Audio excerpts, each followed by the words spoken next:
4 महीने पहले से ही उसकी प्लानिंग हो जाती है ना कि यहाँ जाना है, वहाँ जाना है। और कई बार किसी की इच्छा न भी हो तो उनको भी रहता है कि हमें भी जाना चाहिए, क्योंकि लोग जा रहे हैं तो हमें भी जाना है। तो किसी ने अपना एक फ्रेमवर्क बना रखा है ना जीवन का। तो जीवन में फ्रेमवर्क क्या है कि जब कोई लॉन्ग वीकेंड हो, कभी ऐसा चीज तो हमको घूमने जाना है। भले हमारी अंदर की इच्छा नहीं है, लेकिन जा रहे हैं क्योंकि लोगों को बताने के लिए। हम भी ऐसे ही हैं। तो हम दूसरों के बनाए हुए फ्रेमवर्क को क्यों लेकर ढो रहे हैं? यह भी परिग्रह है।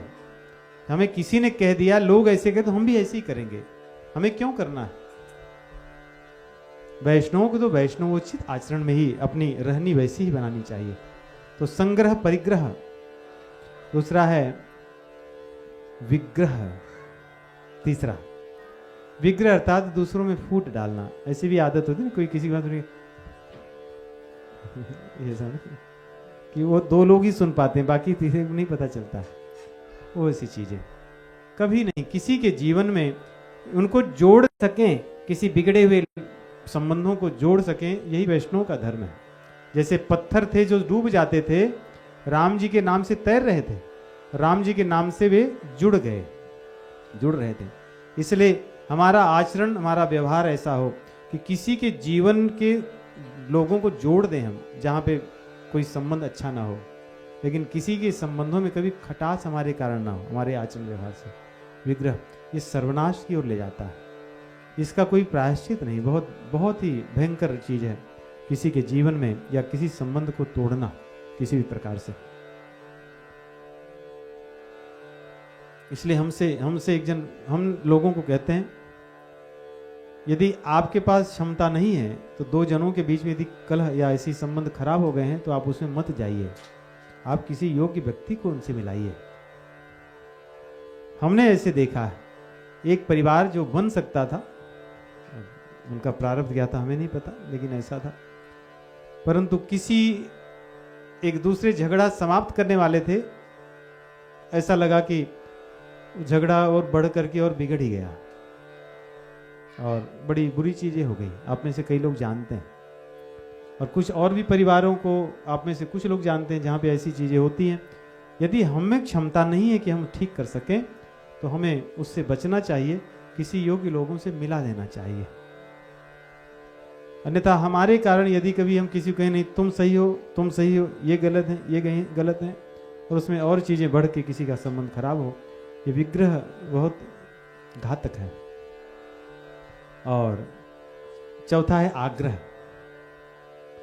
कि हम ऐसा चाहते हैं, आप न बोले, हम चाहते हैं कि ऐसे हो तो आप ऐसे ही करें, आपको ऐसे ही करना चाहिए।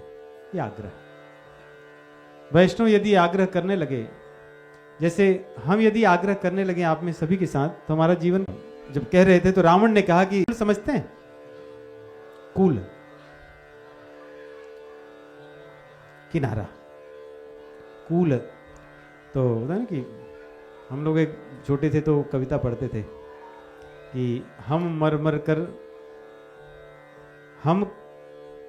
हम मिट मिट कर बनने वाले, मरकर पुनः जन्मने वाले, तिल तिल कट जाएंगे लेकिन ब्रह्मपुत्र का कूल न देंगे। हो पहले ब्रह्मपुत्र नदी को लेके भारत और चीन के बीच में युद्ध था, तो कवि लोग ऐसे वीर रस की कविताएं जो लिखते थे उसमें ऐसे था। हम लोग शायद 6ठी या से पढ़े थे तो याद था, बहुत सुंदर कविता थी। आप में से जो हिंदी पढ़े होंगे। तो हम कट कट कर बनने वाले, मर कर पुनः जन्मने वाले, तिल तिल कट जाएंगे लेकिन ब्रह्मपुत्र का कूलन देंगे, ब्रह्मपुत्र का कूलन देंगे। और भी उसमें ऐसी बहुत सारी चीजें। तो कह रहे तुम और सुग्रीव ये दोनों कुल द्रुम हो। तो नदी के किनारे के जो पेड़ होते हैं वो कब गिर जाएं किसी का पता नहीं। तो कहते हैं तुम दोनों की तो ऐसी स्थिति है, तुम लोग क्या करोगे? तो वैसे ही परेशान हो और तुमको बहुत ज़्यादा वो मानते भी नहीं। और मेरा एक भाई भी गया है, वो तो स्वभाव से ही कायर है, वो क्या करेगा? तो इन्होंने 4 लोगों को तो ऐसे ही कर दिया, राम लक्ष्मण सुग्रीव, 5 लोगों को, और सुग्रीव अंगद और विभीषण जी। अब छठे बचे हैं जामन जी। जामन जी को कहता है कि जाम मंत्र मंत्री अति बूढ़ा, सो की होई अब समरारूढ़ा। जाम मंत्र बलवान है, मानता हूं, क्योंकि संबंध भी है रावण का जामन जी के साथ। जामन जी ब्रह्मा जी के पुत्र हैं, और ब्रह्मा जी के ही पुत्र पुलस्त्य जी हैं। मरीचि रतिरंग्रसा पुलस्त्य पुलह क्रतु भृगु वशिष्ठो दक्षश्च नारद दसमस्तत्र नारद। ये 10 जो ब्रह्मा जी के प्रथम मानस पुत्र हैं, तो ये 10 थे, उसमें पुलस्त्य जी हैं। पुलस्त्य जी के पुत्र विश्रवा हैं, और पुलस्त्य जी के ही पुत्र अगस्त्य जी हैं। तो विश्रवा का पुत्र रावण, तो एक प्रकार से संबंध भी है, तो 2-3 पीढ़ी का ही है, दादा और परदादा का संबंध है। तो और देखिए कहाँ, हाँ पुलस्त्य जी और अगस्त्य जी ने मंत्र दिया है रामचंद्र जी को मारने के लिए, नहीं रामचंद्र जी अगस्त्य जी से ही मंत्र मांगे थे कि प्रभु राक्षसों को मारने का मंत्र दीजिए, तो इसके बड़े पिताजी ने ही सब व्यवस्था की है। तो जामवंत जी को जानता था, और जानता है कि बड़ा बलवान था, बलवान जामवंत जी थे। और वो अपनी युवावस्था में तो समुद्र, ये भगवान जब प्रकट हुए थे वामन अवतार में, और उन्होंने जब विराट स्वरूप धारण किया तो 7 प्रदक्षिण उन्होंने क्षण भर में, एक मुहूर्त में कर लिया था, दंड भर में। तब इस प्रकार कहता है, कह रहे वो तो बूढ़ा हो गए, वो क्या करेंगे, वो तो कुछ करने वाले नहीं हैं। और नल नील हैं, शिल्पी कलम, वो तो इंजीनियर हैं। इंजीनियर लोग बड़े बलशाली होते हैं क्या? उनको बोला जाए कि ये लीजिए आपको युद्ध में जाना है, तो बोलेंगे कि कहीं कुछ क्लिक करना हो तो बताइए, नहीं या कहीं कोडिंग करना हो, कुछ कॉन्फ़िगरेशन चेंज करना हो, कुछ लिखना हो, वो कर सकते हैं। भैया मैं ये बंदूक तुमसे नहीं उठेगी, नहीं। और किसी इंजीनियर को वो अपने जयपुर तथा अन्य स्थानों पे जो अपनी ये जो पहले के राजमहल हैं उनमें रखे हुए तलवार आदि दे दो तो वैसे ही 4 दिन बीमार रहेगा, नहीं। कायरोप्रैक्टर के पास जाते जाते उसके महीने भी जाएंगे। क्योंकि हम गए हैं, हम वहाँ पे कुछ दिन उन सभी स्थान, बहुत से स्थानों पे गए, वैसे सब जगह तो नहीं जा सकते, सब एक से बढ़कर एक हैं। वहाँ जाकर वैसे वीर रस ऐसा लगता है कि वहाँ हवा में उड़ता है। आज भी उनकी जो बनावट है, जो किलों की, उनके जो अस्त्र शस्त्र होते थे, उनको देख के ही वीर रस दिखता है कि धन्य थे ये लोग। वो 50 किलो 100 किलो की तो उनकी तलवार है। अब सोचिए, वहाँ लिखे भी रहते हैं, वो हमने एक पढ़ा था जिसमें था कि 80 किलो की तलवार थी, और ये सब जो बांधते थे अपने घुटने पे और छाती पे, ये सब अगर जोड़ोगे तो 100 किलो से अधिक है। अब सोचिए कि 100 किलो का इस शरीर में बांधा है किसी ने, और 80 किलो की तलवार है, नहीं। और ऐसा नहीं कि तलवार को ऐसे ढो के नहीं ले जा रहे, नहीं। वो तलवार ऐसे चलाते हैं, और ऐसा भी नहीं कि एक स्थान पे बैठ के, घोड़े पर चलते हुए कभी आवश्यकता पड़ने पर कूदते हैं, और आवश्यकता पड़ने पर चढ़ जाते हैं दौड़ते हुए, नहीं? और ये सब लेकर और फिर युद्ध करते हैं। तो इसलिए कह रहे हैं कि जो शिल्प कल्प करने वाले वे लोग ये नहीं कर सकते, क्षत्रिय कर सकते हैं, जिनमें वो पौरुष होगा, जिनमें वो प्राण ओज है, तेज है। तो इसलिए उन्होंने कहा कि वो लोग जानते हैं, तो वो क्या करेंगे। लेकिन हाँ, है कपि एक महाबलशीला, एक है बलशाली, उसको मैं जानता हूं। नाम रावण को नहीं पता है, नाम नहीं ले रहा है।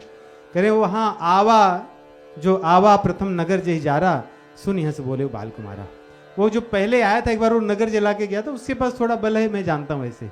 जब उसने ऐसा कहा तो पवन, तो अंगद जी हंसे जोर से और बोले कि अरे रावण, तो उनका नाम नहीं जानता, वो हनुमान है।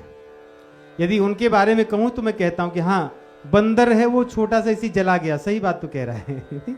लंका को कोई जला दे, सोने की घास फूस की लकड़ी के घर कोई जला दे तो बात अलग है, नहीं। लंका सोने की थी, उसको जला दिया। 1-2 घर नहीं, पूरी लंका। कहते हाँ बंदर था, वो जला दिया। बंदर लोग कर सकते हैं ऐसा काम। एक प्रकार से हंसी कर रहे हैं कि तू उनको बंदर समझ रहा है, जबकि वो कौन है, देवता थे। देवता लोग ही तो बानर रूप धरे सुर कोई, तुम्हारे ही नगर के लोग चिल्ला रहे थे कि बानर रूप धरे सुर कोई, कोई देवता ही बंदर है, लेकिन तुम नहीं पहचान सके, तुम बंदर ही समझ रहे हो। और कहें हाँ, वो हमारे यहाँ जो था वो बहुत छोटा सा बंदर है, उसको हम लोग धावन कहते हैं। धावन अर्थात जैसे जो घर के छोटे छोटे काम करने के लिए हो, जैसे कोई हो कि भाई पानी ला दो, बैठे रहे, या ये यहाँ पे कुछ कचरा गिरा है उठा दो, ऐसे वो कहते हैं वो बंदर हमारे यहाँ ऐसे ही है, रामचंद्र जी का ऐसे, वो धावन है। उसको कुछ धावन का दूसरा अर्थ है, प्राचीन काल में जब संदेश को भेजने के लिए एक स्थान से दूसरे स्थान पे धावन को भेजे जाते थे, और अलग अलग स्थानों पे वो चिन्ह लगे होते जिनको मार्ग बनाए होते जहाँ से होके जाते थे लोग, वही धावन भेजे गए थे। जब अयोध्या में गुरु वशिष्ठ जी ने कहा कि रामचंद्र जी के वनगमन के पश्चात कि उन्हें बुला लाओ भरत जी को, तो धावन वहाँ पर भेजे गए थे। कहे वो हमारे यहाँ एक छोटा धावन है, वो वीर नहीं है। उसका एक विशेषता है, क्या विशेषता है हनुमान जी की, कि चलई बहुत सो वीर न होई, चलई बहुत सो वीर न होई, पठवा खबरी लेन हम सोई, पठवा खबरी लेन हम सोई, पठवा खबरी लेन हम सोई। इस प्रकार उन्होंने कहा कि वो जो हनुमान जी थे बंदर, वो उनके पास एक ही गुण, को कोई गुण नहीं है, वो बस चलते हैं यहाँ दौड़ते रहते हैं, वो वीर नहीं है, उनके पास कोई बल नहीं है। और उनके इसी गुण को देख करके उनको रामचंद्र जी ने, हम लोगों ने भेजा था कि भाई जाओ, क्योंकि तुम दौड़ते बहुत हो, इसलिए जा करके पता लगा करके आओ। इस प्रकार जब उन्होंने कहा, तब रावण बड़ा क्रोधित होकर के कहता है कि अरे मूर्ख, तू बंदर है, बंदरों के अंदर विशेषता होती है कि अपने स्वामी का बड़ा भक्त होता है बंदर, उसको लज्जा नहीं आती। जैसे मदारी कहता है वैसे बंदर नाचता है, वैसे ही तेरे मदारी, तेरे स्वामी ने जैसे तुझे सिखाकर भेजा है, तो वैसे ही निर्लज्ज होकर के यहाँ आकर के मेरे सामने सारी बातें कर